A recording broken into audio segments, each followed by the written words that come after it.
你好，有缘人，感谢你有机缘看到这里。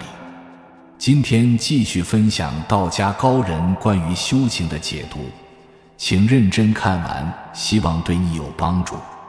道德经中最厉害的8种思维方式，以对立统一思维，高低、美丑、前后、福祸都是相辅相成、对立统一的，在一定条件下都是可以相互转化的。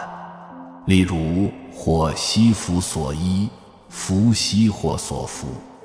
一、逆向思维，儒家提倡仁爱、礼仪和忠孝，才能融合人与人之间的关系，而老子采用逆向思维的方式，失道而后德，失德而后仁，失仁而后义，失义而后礼。二、不争思维，夫为不争，故天下莫能与之争。本质就是论输赢，输赢也是人的欲望，而欲望皆不是大道。聪明人都能在最恰当的时候示弱逞强，做出退让。三、利他思维，上善若水，水善利万物而不争。老子之所以推崇水，很重要的一个原因就是水最具有利他精神，只有利他的人才会有精神上的大格局。四、战胜自己的思维，知人者智，自知者明。能战胜别人的人只能说明，而能战胜自己的人才是真正的强者。五、守柔贵辞的智慧人之声也柔弱，其死也坚强；草木之声也柔脆，其死也枯槁。人活着的时候身体是柔软的，死了以后就会变得坚硬，而草木生长的时候是柔软的，死了以后会变得干枯。人生的目的不是为了强大，而是为了保证强大后能好好活着。强大不是目的，而是我们活着的一种手段。其重视无德价值，有之以为利，无之以为用。盆子、杯子等器皿内部是空的，但是能装东西；人造的房子内部也是空的，但能住人。不管是做人还是做事，一定要看到无的价值，把守正出奇的思维，以正治国，以其用兵，以无事取天下。正代表规则，其代表打破规则。以正对内，以其对外，内不正则乱，外不齐则不胜。六、守柔贵辞的智慧。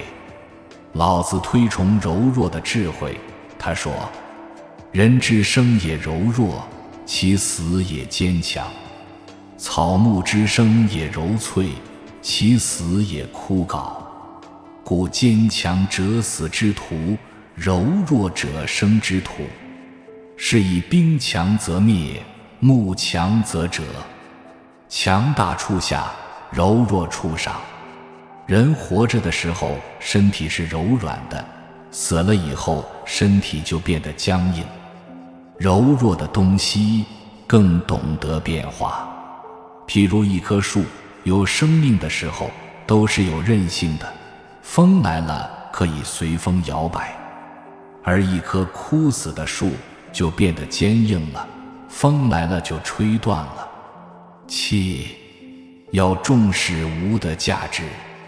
老子说：30辐共一毂，当其无，有车之用；山之以为器，当其无，有器之用；凿户有以为室，当其无，有室之用。故有之以为利，无之以为用。老子告诫我们，不管是做人还是做事，一定要看到无的价值。盆子、杯子等器具内部是无的，所以能装东西；人建造的房子内部是无的，所以能住人。人们很容易看到眼见的实物，却忽略了无的价值。8. 守正出奇的思维。老子说：以正治国，以其用兵，以无事取天下。意思是说，治国要用正，带兵打仗要用奇，取得天下要通过无事。正代表了原则性的东西，奇则代表了打破规则。